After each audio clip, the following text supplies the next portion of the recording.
अब का नहीं, ये 7 सदियों का साथ है। तश्कील अर्ज़े पाक में उर्दू का हाथ है। पंजाब असेंबली ने उर्दू की तरवीज के लिए बड़ा फैसला कर लिया। उर्दू को रोमन अंग्रेजी में लिखने पर पाबंदी आयद करके पंजाब असेंबली में उर्दू जुबान के हवाले से बिल मंजूर कर लिया।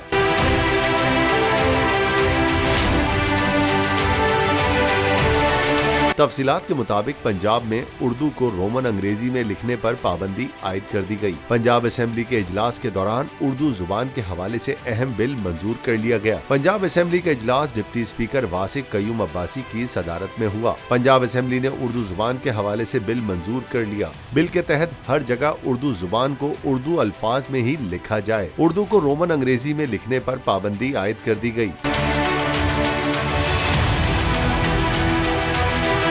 वाज़ेह रहे कि कुछ अरसे कबल अपने ट्वीट में वज़ीर आला पंजाब के साहबजादे मोने सिलाही की जानिब से इस मामले पर तवज्जो दिलाते हुए कहा गया था कि बाज़ टीवी, अखबार और बिलबोर्ड इश्तिहारात में उर्दू इबारात की रोमन में तहरीर लिखना गलत है। हम सोच रहे हैं कि कानून साजी के जरिए इसे बंद किया जाए ताकि हमारी अगली नस्लें हमारी कौमी जुबान उर्दू लिखने और पढ़ने पर जोर दें।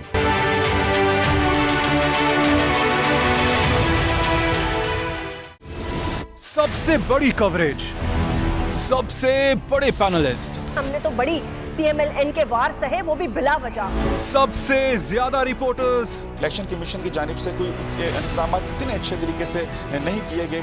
बोल की रिवायत, सबसे पहला नतीजा। अहम खबर है बहावलनगर भी कप्तान का PTI कामयाब, मुकम्मल गैर हतमी गैर सरकारी नतीजा सिर्फ बोल न्यूज पर।